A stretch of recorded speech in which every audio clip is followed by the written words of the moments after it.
모든 영상에 소개하는 내용들은 각자의 판단에 맡깁니다. 리 에이스 채널은 항상 모든 영상에 있어서 유료로 하는 것들은 신중하게 결정하시는 것이라고 말씀드립니다. 아울러 무료로 하는 것들 역시 각자의 판단으로 선택해서 결정하시는 점이라는 것을 강조드립니다. 안녕하세요, 리 에이스입니다. 자, 여러분들 이번 시간은 메인넷 성숙도와 실제 결제 가치 평가에 대해서 한번 말씀드릴 겁니다. 파이 네트워크 어떻게 보면은 정말 지금이 가장 중요한 위치일 수도 있고 어찌 보면은 6월이 다 지나가고 있는데 과연 이 파이코인의 앞으로의 행보 그리고 좀 어떤 방향성을 가져갈지 이런 것들을 이번 시간 살펴보는 시간이라고 보시면 될 것 같아요. 좀 가벼우면서도 무거운 주제일 수 있는데 이번 영상을 끝까지 보시면서 어떤 내용이 있었나 살펴보는 그런 시간 가져보도록 할게요. 파이 네트워크 기술 완전성 분석에 대해서 말씀드릴 겁니다. FBA 그리고 노드 탈중앙화 전략에 대해서 얘기를 할 거예요. 자, 기술적 성숙도라고 얘기를 하죠. 파이 네트워크는 단순 모바일 앱을 넘어서 SCP, 스텔라 컨센서스 프로토콜을 활용해서 신뢰 기반의 탈중앙화 네트워크를 구현하고 있습니다. 탈중앙화 검증, 보안 서클을 통한 신뢰 노드, 신뢰 그래프 구축, 그리고 확장성, FBA 기반의 병렬 합의 처리로 트랜잭션 효율 최적화, 경제적 가치, 유틸리티 앱 연동을 통한 파이코인의 실물 경제 결제 수단화, 뭐 이런 것들이 어떻게 보면 기술적 성숙도라고 얘기를 할 수 있을 것 같아요. 이거에 대한 좀 디테일한 부분들을 보면 기술 아키텍처, 다층 구조라고 해서 앱 계층, 모바일 기기를 통한 접근성 극대화 그리고 참여 보상 관리, 합의 계층, 컨센서스 레이어라고 하는데 스텔라 합의 알고리즘을 통한 검증 수행 및 블록 생성에 대해서 얘기를 또 할 수 있습니다. 데이터 흐름도를 보면은 사용자 노드, 신뢰 그래프, 그리고 검증 노드 뭐 이렇게 상호작용을 한다라고 각각 볼 수 있을 것 같아요. 다음 좀 더 보면은 연합 비잔틴 합의 FBA 원리를 보면 FBA는 전체 노드 동의가 아닌 쿼럼의 내에 합의를 통해서 안전성을 보장하는 거예요. 기존 파워 에너지 낭비를 제거하고 노드 간 신뢰 관계망을 수학적으로 검증해서 고속 트랜잭션을 구현을 합니다. 자, 다음 보면 성능 비교, 파워하고 FBA의 이 성능을 비교해 볼 건데 FBA는 이제 파이를 의미하는 거고 파워는 비트코인을 의미합니다. 합의 속도는 느려요. 그리고 에너지 소비가 극심합니다. 탈중앙성으로 볼 때는 비트코인은 채굴기 집중하는데 그 파이코인 같은 경우는 어때요? 매우 빠름, 그리고 스마트폰 환경에서도 이 파이코인을 모아갈 수 있고 글로벌 노드 분산이라는 점, 뭐 이런 점들을 참고 정도는 할 수 있을 것 같아요. 다음 보면 보안 서클의 기술적 정체성에 대해서 보면 보안 서클은 네트워크의 무결성을 지키는 물리적 방어벽입니다.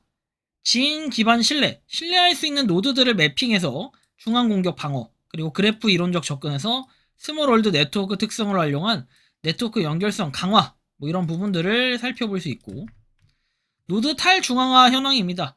200여 개국의 노드 분포를 통해서 네트워크 회복 탄력성을 확보합니다. 주요 매트릭, 노드 가동률 극대화 전략, 그리고 오픈 메인넷 이후에 TPS, 트래픽 처리량이 확장이 됐다라는 걸 확인할 수 있고요.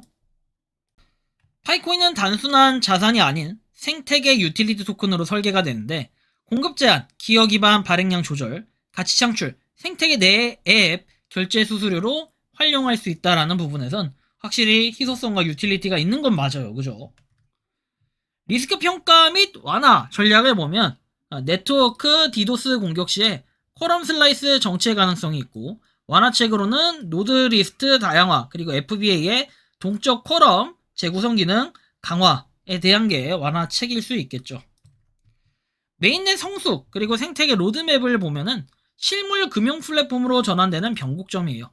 26년 3분기에는 인터체인 브릿지 활성화, 그리고 26년 4분기에는 글로벌 커머스 앱 100개 상용화에 대한 뭔가 이런 기대감들이 존재할 수 있다라는 것도 사실이겠죠.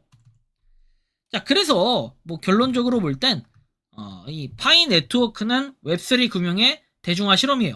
단순한 가격에 대한 등락보다는 생태계 내의 실질적인 사용자 증가, 그리고 지갑 활성화율에 주목을 해야 되는데 어떻게 보면은 지갑에 대한 뭐 대단함이라고 볼 수 있을까요? 솔직히 전 1600만이라는 지갑이 1800만이죠. 1800만이라는 지갑이 괜히 있는 건 아니라고 봐요. 대략 이 합계를 보면 이게 6월 중순 정도의 기준일 텐데 1600만이 좀 1800만이 좀 넘습니다. 근데 이런 화력이나 움직임들 자체는 정말 대단하다라는 평가를 받을 수 있어요. 파이네트워크의 현재 이런 결제 가치 평가라든지 메인넷 성숙도를 봤을 때는 6년, 뭐 7년 이렇게 된 프로젝트다라는 이런 얘기를 하죠. 7년 된 프로젝트인데 뭐 그럼에도 불구하고 아직까지 파이네트워크의 뭔가 완결성이 좀 덜하다라고 이렇게 평가를 하는 분들도 계시겠는데요. 제가 봤을 때는 굉장히 빠른 속도로 뭔가 발전을 하고 있다라는 것을 느낄 순 있습니다. 그것도 여러분들이 잘 알고 있는 19년도를 따져봤을 때, 20년도를 따져봤을 때, 21년도, 22년도, 그리고 23년도, 24년도, 25년도, 26년도 이때 한번 속도를 보면은 처음엔 정말 아무것도 없는 것처럼 가는 속도. 하지만 유저수가 빠르게 늘면서 20년도, 21년도 이렇게 유저수를 빠르게 늘려갔어요.